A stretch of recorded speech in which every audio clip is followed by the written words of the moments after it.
The Ballad of Bayside Hotel Santa Monica. Oh, my darlings, gather round, for I must tell you a tale so wretched, so vile, it will curl your toes and make your wallet weep. This is the story of Bayside Hotel Santa Monica Place, where dreams go to die, where cleanliness is a myth, and where customer service is a cruel joke. Let me paint you a picture, my loves. Imagine paying hundreds, no, thousands for a room, only to find mold creeping up the shower like some kind of horror movie villain. Not just a little speck. Oh no, this mold was thriving, living its best life, probably paying less rent than I did for the privilege of infesting my bathroom. And the dust. Oh, the dust. It wasn't just sitting there, it was caked on, like the hotel hadn't seen a vacuum since the invention of the wheel. The closet door missing, the other one broken, and the kitchen, oh, sweet summer child, the kitchen was so filthy, I wouldn't have trusted it to boil water without giving me some new exotic disease. But wait, it gets worse. Some poor soul at call them Tristan booked a room, only to return from dinner and find their belongings stolen. Not just a sock or a charger, no. We were talking 5,000 worth of loot, a MacBook, AirPods, jewelry, cash gun. And how, you ask? Because the hotel's security was about as effective as a screen door on a submarine. The thief just walked in, used a key, their key, mind you, and strolled out like he owned the place. And the hotel's response: oh, you must be lost it. Oh, honey, no. The key didn't even have the room number on it. The only logical conclusion: someone inside took it. And yet, did the hotel refund them? Did they even apologize? No. They just shrugged and said, oops, guess you ray out $5,000. Enjoy your stay. But let us talk about false advertising, shall we? Dusko booked a room with a patio view. What did they get? A wall 4 feet from the window. A spectacular view of concrete.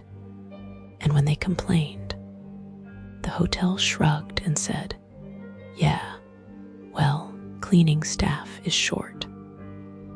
Oh, and speaking of cleaning, judging by the state of the bathtub, no one had cleaned it since the last ice age.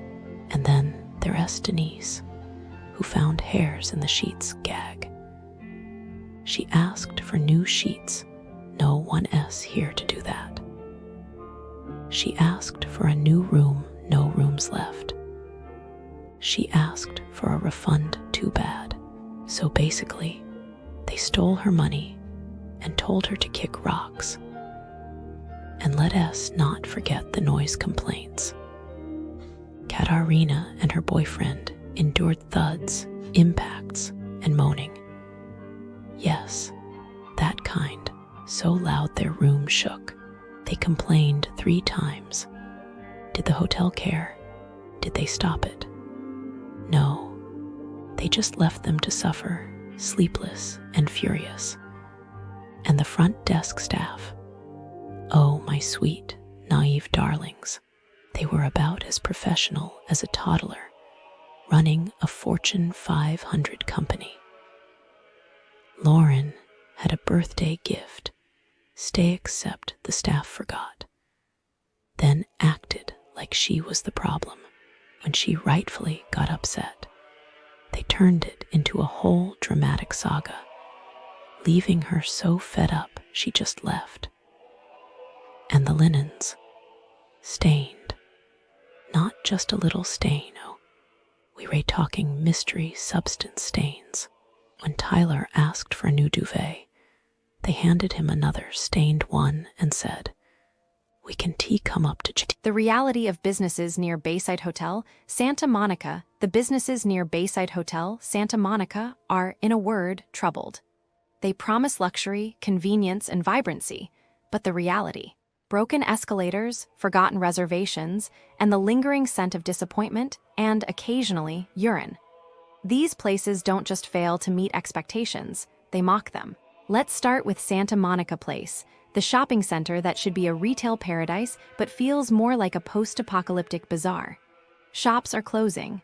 The restrooms, either locked or so poorly maintained you think they were part of an avant-garde art installation on urban decay.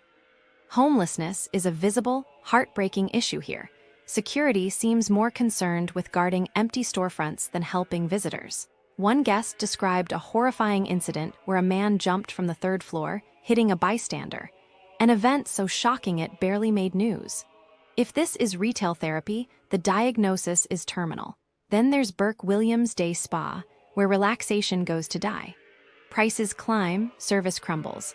Elderly guests left waiting for hours, massages performed with all the skill of a bored child needing Play-Doh. One woman fell through a broken chair because nothing says pampering like a trip to the ER. The management's response: a useless day pass and a shrug. Even the fleas seem unhappy here. Hungry. Fitoor will serve you expensive disappointment disguised as Indian cuisine.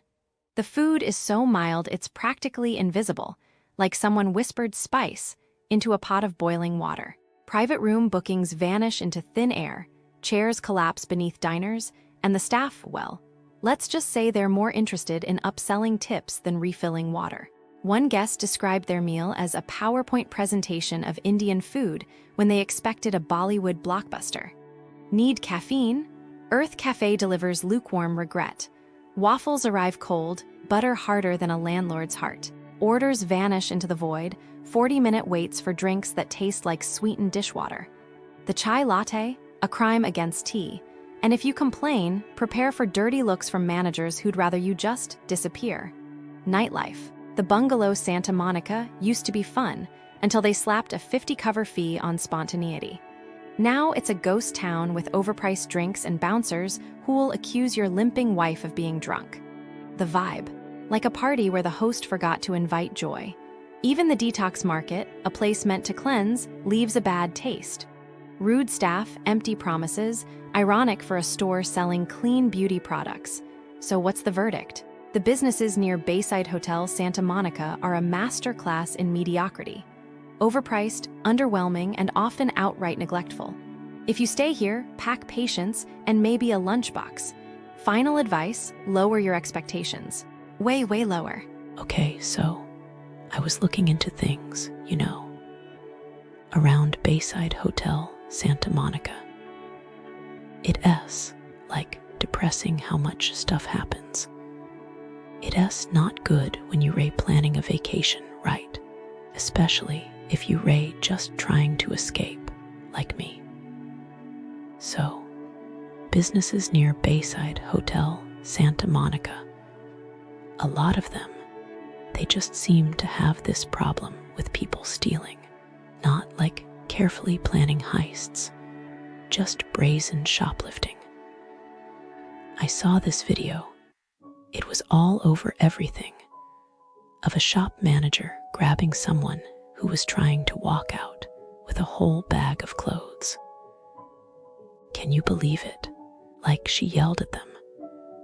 I get why, though, If someone is stealing from you, especially if you a small store near Bayside Hotel Santa Monica, it probably feels awful.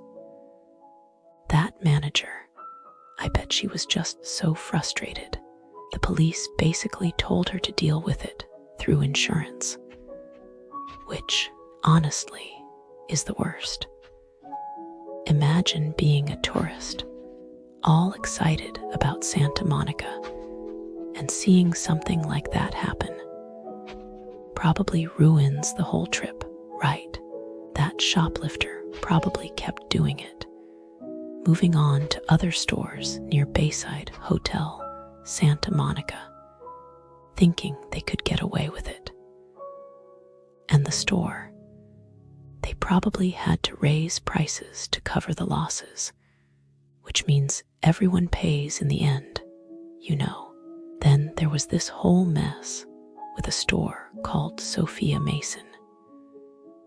Businesses around here, they sometimes do this thing after bad stuff happens, like the wildfires. They pretend to have lost everything and have a fire sale. It is so cynical. I don't even. How could you do that? This store, they made up this story about being affected by the fires to trick people into buying stuff. A woman actually spent $100 because she felt bad for them, but the clothes were actually more expensive than everywhere else. Like, it is just despicable.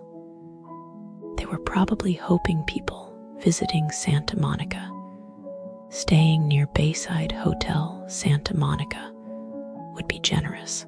I bet that woman was so angry when she found out.